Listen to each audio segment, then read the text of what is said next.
Hello friends, आम आज कौन करवा ना 8A 13 नंबर को देखा। 12 नंबर पर्यंत करते 13 नंबर लिखा। समान मूल्यर दुईटी लुगारे दुई जन दोकानी यथाक्रमे कौन कले 20 शतकड़ा और 10 शतकड़ा।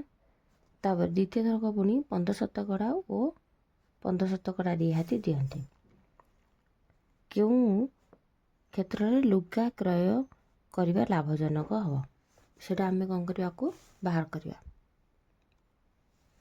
तब देखा प्रथमटा को देखा। आग प्रथमटा प्रथम दी 20 शतकड़ा। तो आम को लक्ष्य कौन मनकर शाढ़ीर लिखित मूल्य को 100 धरिया। 100 टंका उपरे कौन कर प्रथम 20 शतकड़ा रिहाती। ताले प्रथम रिहाती आम देवा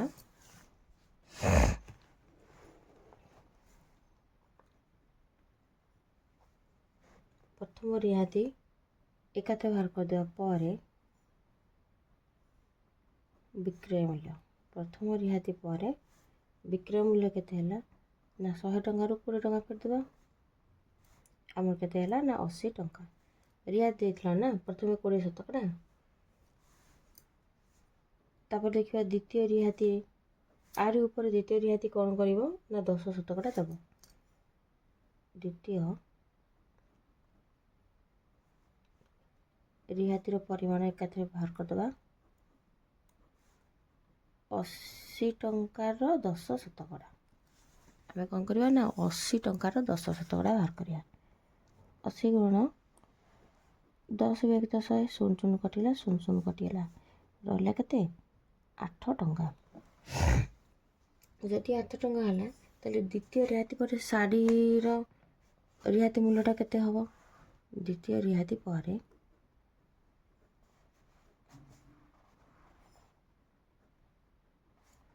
द्वितीय रिहाती पर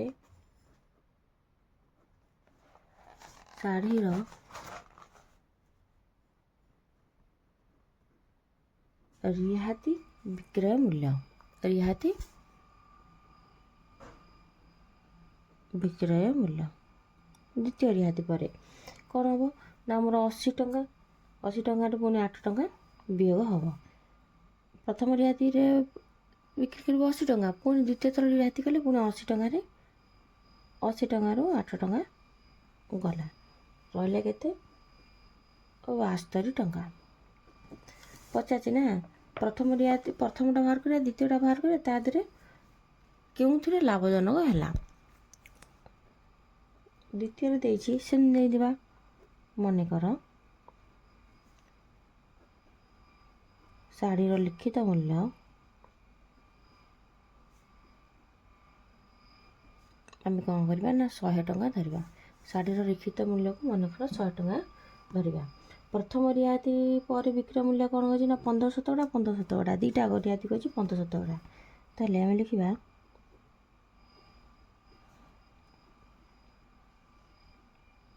प्रथम रिहाती पर विक्रय मूल्य कौन करवा ना 100 टंकार 15 टंका वियोग करदा रहा आमर केते 85 टंका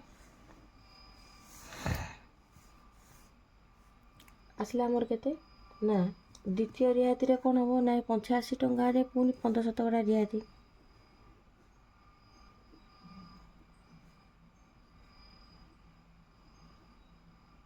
द्वितीय रिहाती कौन हम ना 85 15 शतकड़ा बाहर करिया। 85 गुण 15 व्यक्त 100 काटी गोटी देले केते हम ना 12 टंका 75 पैसा। ये आमर बाहर कौन ना द्वितीय रिहाती। तापर आसो कौन ना द्वितीय रिहाती पर शाढ़ीर विक्रय मूल्यटा केते हम बाहर करदेबा। एठी द्वितीय रिहाती पर शाढ़ीर आम बाहर करिया केते विक्रय मूल्य। ताले शाढ़ीर विक्रय मूल्य हेले आमर बाहर केते 85 टंका 85 ଟଙ୍କାରୁ କ'ଣ କରିବା ନା 12 ଟଙ୍କା 75 ପଇସାକୁ ବିୟୋଗ କରିବା। ଆମର ବାହାରିବ କେତେ? 72 ଟଙ୍କା 25 ପଇସା ଏତକ ବାହାରିବ।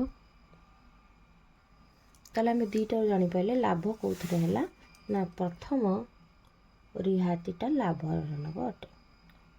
ପ୍ରଥମ ରିହାତି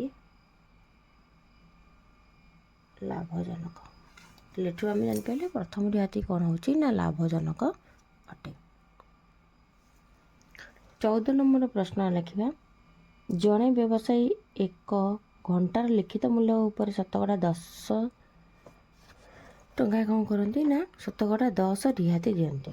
ଘଣ୍ଟାଟିର କ୍ରୟ ମୂଲ୍ୟ କିଣିଥିଲା କେତେ ଟଙ୍କା ନା ଘଣ୍ଟାଟିର କ୍ରୟ ମୂଲ୍ୟ ଥିଲା 300 ଟଙ୍କା ହେଲେ 20% ଲାଭ ପାଇବା ପାଇଁ ଲିଖିତ ମୂଲ୍ୟ କେତେ ହେବା ନିର୍ଣ୍ଣୟ କରିବା। 14 ନମ୍ବରଟା ଦେଖିବା। 14 ନମ୍ବରର ପ୍ରଶ୍ନ ଅଛି ଜଣେ ବ୍ୟବସାୟୀ 1 ଘଣ୍ଟାର ଲିଖିତ ମୂଲ୍ୟ ଉପରେ କ'ଣ କଲା ନା 10% ରିହାତି 10% କ'ଣ କଲା ନା ରିହାତି ଦିଅନ୍ତି।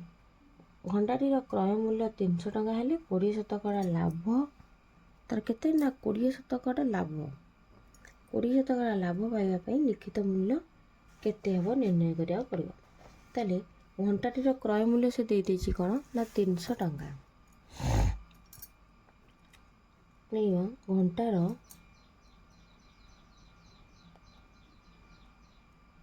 କ୍ରୟ ମୂଲ୍ୟ ସମାନ କେତେ ଦେଇଛି ନା 300 ଟଙ୍କା। ଲାଭ କେତେ କରେ? ଏଥିରେ ଲାଭ କରେ କେତେ ନା 20%। ତାହେଲେ 300 ଟଙ୍କାରେ 20 ଟଙ୍କା ଲାଭ କରେ। ତାହେଲେ ଆମେ ବିକ୍ରୟ ମୂଲ୍ୟ ବାହାର କରିଦେବା।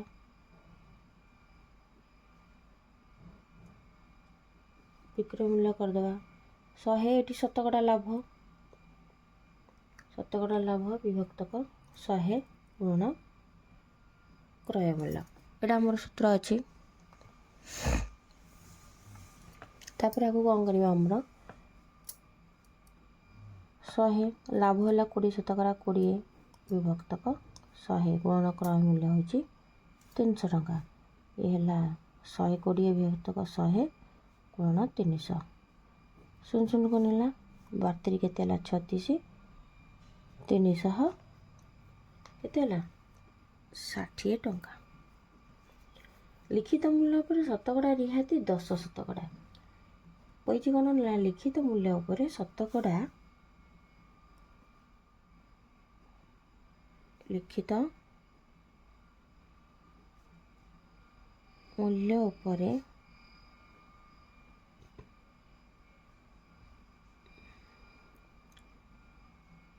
ଶତକଡ଼ା ରିହାତି ହେଉଛି କେତେ ନା 10%।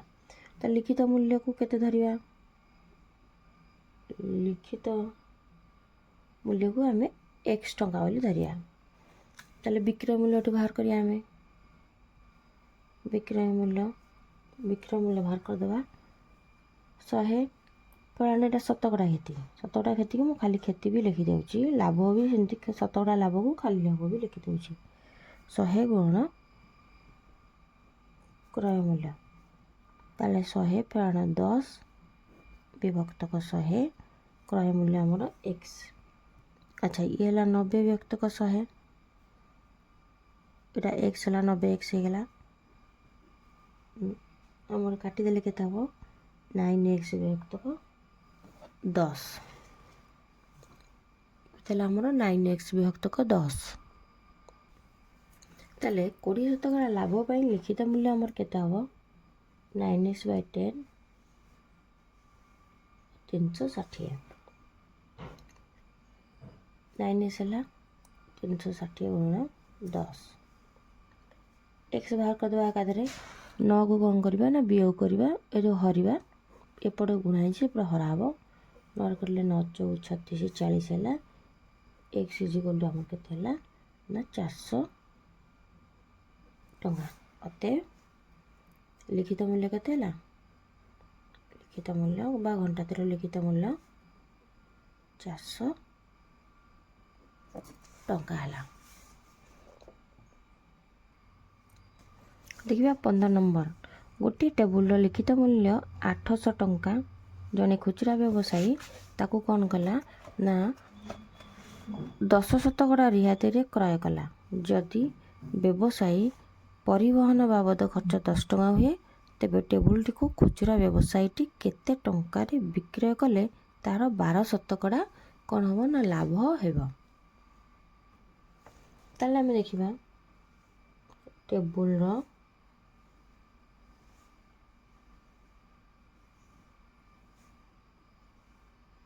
ଲିଖିତ ମୂଲ୍ୟ ହେଉଛି କେତେ ନା 800 ଟଙ୍କା। ରିହାତି ତ ସମାନ କେତେ ହେଲା 10%। ତାହେଲେ ଆମେ ରିହାତିର ପରିମାଣ ବାହାର କରିବା।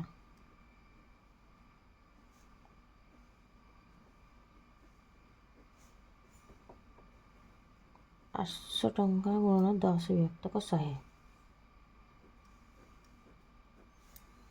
କେତେ ହେଲା ନା 80 ଟଙ୍କା। ତାହେଲେ ବିକ୍ରୟ ମୂଲ୍ୟ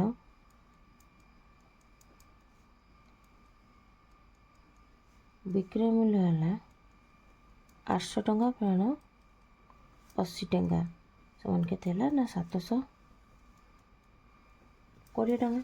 କ'ଣ ତାର ଯେତିକି ରିହାତି ବାଲା ଆମେ ମୂଳ ଟଙ୍କାରୁ ଫେଡ଼ିଦେଲେ ଏତିକି ଟଙ୍କା ଆସିକି ହେଲା ବିକ୍ରୟ ମୂଲ୍ୟ ହେଇଥିବ। ପରିବହନ ଖର୍ଚ୍ଚଟା ତା ଭିତରେ ଯିବ। ତାହେଲେ ଏଠି ହେଲା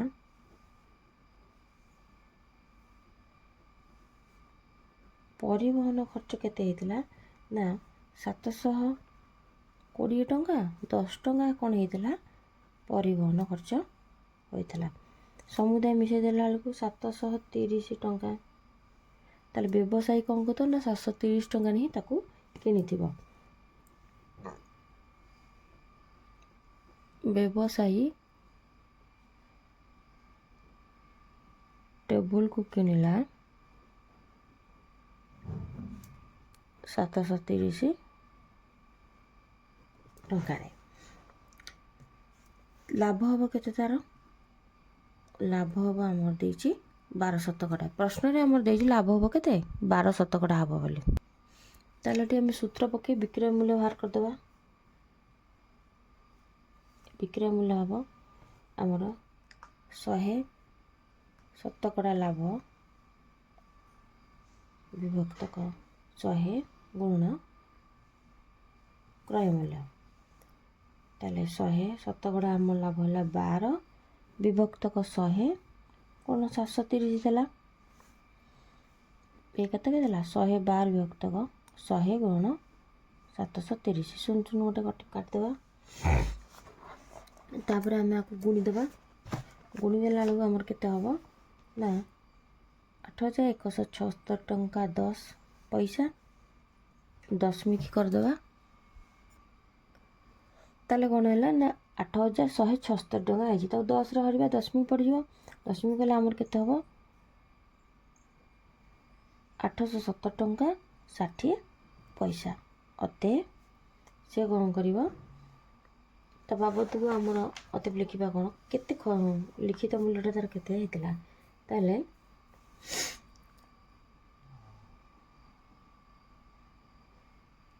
ଟେବୁଲଟିକୁ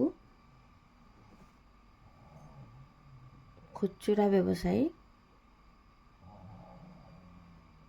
କ'ଣ କରିବ ନା ଟେବୁଲଟିକୁ ଖୁଚୁରା ବ୍ୟବସାୟୀ ଦେଖିବା ଆମର ଏଇଟା ସମ୍ପୂର୍ଣ୍ଣ ଅଛି। ଟେବୁଲଟିକୁ ଖୁଚୁରା ବ୍ୟବସାୟୀ କ'ଣ କରିବ ନା 870 ଟଙ୍କା 60 ପଇସାରେ ବିକ୍ରି କରିବ।